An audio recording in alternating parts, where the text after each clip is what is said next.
If you've been going to the gym consistently, but aren't seeing the muscle growth you've been looking for, you're probably making one of these 8 mistakes. So let's get into it.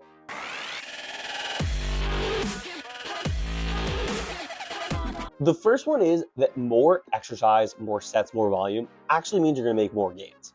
Now, I'm sure a lot of people think that because in a lot of aspects of life, the more work you put in, the more results you're gonna get out. But in the gym, that's just not the case. So, in terms of the gym, you want to be putting in somewhere between 8 to 25 working sets per muscle group per week. So, what does that quickly mean? Is for each major muscle in your body. So, quickly, that's going to be your chest, your triceps, your biceps, your shoulders, your back, your quads, your hamstrings, your calves, and I'm going to include forearms. For each of those, you want to do a minimum of 8, but a maximum of probably somewhere around 20 to 25 working sets. What is a working set? It means you're training within 1 of 2 reps of failure or 2 failure. That is a working set. So you want to do that many total sets per week. So what that might look like is if you do, let's say throughout a week for chest, you do 6 exercises with 2 to 3 sets each for your chest. That's going to be somewhere between 12 to 18 working sets per week. You do not cut your warm-up sets, just working sets. So with that being said, though, you don't need to do, like I said, hundreds of millions of sets. That is easily enough. I typically do somewhere around 12 sets per muscle group per week. So the next one is that you need to confuse the muscle. That is just a complete myth. It is not real. Think about it. Your muscle has no clue what you're about to do. It just responds to a stimulus. So when you try and lift it up and there's a weight, it responds and it gives out more force to be able to now lift that weight. That is it. Like, there's no shocking the muscle. Your muscles don't have like these brains in it where they're thinking. You just got one brain up here. That's it. So there's no need to confuse the muscle.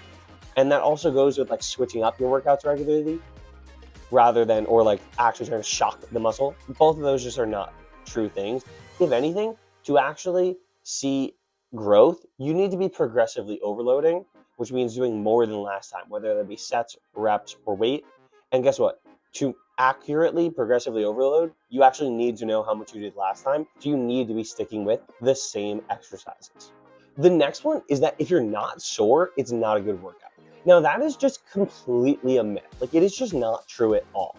So soreness, there's like obviously some correlation to how good of a workout you had in terms of like, yes, you should be sore after you work out, but once you become, when you're a beginner lifter, let me rephrase, when you're a beginner lifter, you will get extremely sore your first few lifts.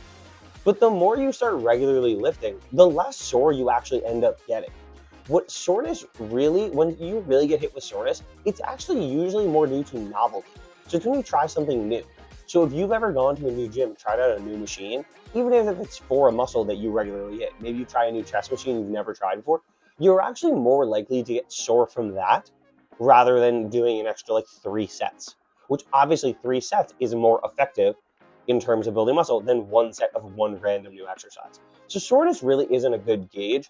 Obviously, like I said though, you have to understand, like, obviously, yes, you should be sore. I'm always sore after my lifts, but I'm not incredibly sore. Like, my first lifts, when I really started getting into the gym, I was 10 times more sore than I am regularly now. But my lifts now are much more productive than those lifts were. So, yes, there's some correlation with soreness, but it's not really the end all be all. How sore you are doesn't really mean too much. The next one is you need to train every set to failure. That actually isn't true. Some people like training to failure, and there have been points in my life where I did train everything to failure. And personally, I do like training with a really high intensity style, but to build muscle, it's not like an absolute necessity. You just need to be near failure, which would be 1 to 2 sets from failure. I'm sorry, 1 to 2 reps, not sets. But with that being said, one of the reasons I will say sometimes it is easier to tell people just to train to failure is because a lot of people misjudge what 1 to 2 reps from failure really is and end up stopping probably earlier than they should, which now puts you out of that muscle building zone. So I would really take time to assess what failure actually is and then figure out how to be 1 to 2 reps from there. But like I said, you don't actually need to get there. You just need to be pretty close. So the next one is that you need supplements to build muscle. And like, especially in today's world now, peptides. That is not true. Like, I have built plenty of muscle without taking anything. But obviously, there are things that will aid in building muscle. And like, I'm sure I take creatine regularly. I'm sure that helped a little bit. But I also lifted before I started taking creatine and was able to put on plenty of muscle. If you really just stick to the basics of training hard, being in a calorie surplus, and eating enough protein, which those last two I will be getting into in a little bit. But as long as you do those main things, you will build muscle. What supplements really do, and especially if we're talking about peptides and steroids, though they really will more like increase the speed at which you might be able to put on muscle. And in terms of that's more for steroids. And in terms of like peptides and supplements, they might just make certain aspects of the muscle building process slightly easier, but it's not that they allow you to put on more muscle. So like an example of that would be like if you struggle to hit your protein intake in a day, taking a protein powder might help you get to your protein intake goal easier, which that hitting your protein intake goal will help you build muscle. But taking a protein powder, objectively, the only reason that it helped was just it helped you get to that goal. But if you were able to get to that protein goal by just eating foods, you'd have the same results. So there's no supplements or anything that you need to build muscle. Like I said, they more just help. They're supplements. They supplement the way to get there. The next one is that cardio kills your gains. And that's just not really true. As long as you're in a calorie surplus and the cardio isn't taking you from a surplus to maintenance or below maintenance, you will still easily be able to put on muscle. So really, if cardio is killing your gains, that's really more actually a dietary issue, meaning you're not eating enough because you're putting yourself in a calorie deficit, but you're not really going to put on muscle in a calorie deficit. You need to be in a surplus to put on muscle. So cardio isn't going to kill your gains, but if it is, it's probably more a dietary issue. Like I said, it's not really the cardio. Cardio has no direct impact on your muscle gains. So the next one is that more protein always equals more muscle. And that's just not true.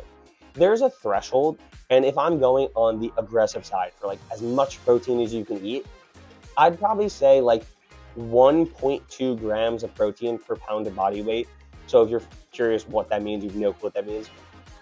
Take your weight in pounds, multiply it by 1.2, and that's how much protein you should be eating in a day. That would be on like the highly aggressive side.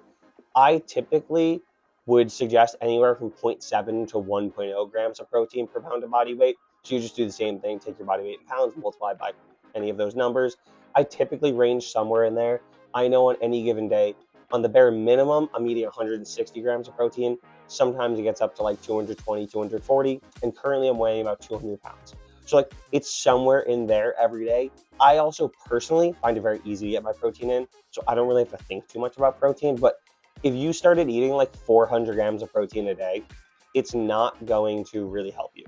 The way the protein curve works is it starts at the bottom, obviously, if you're having no protein. It shoots up when you get to that 0.7 spot. There's a sharp increase up to there.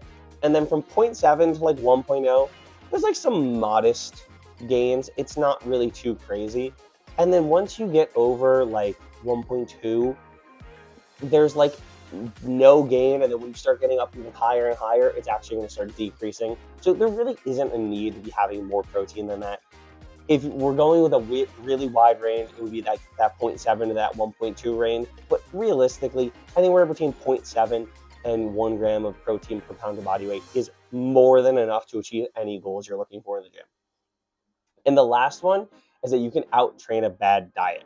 And this is where I'm specifically going to talk about when you're trying to build muscle, you need, when I say need to be in a calorie surplus or at least at maintenance. I know you can kind of main gain, but realistically, if muscle building is your sole goal, you should be in a calorie surplus.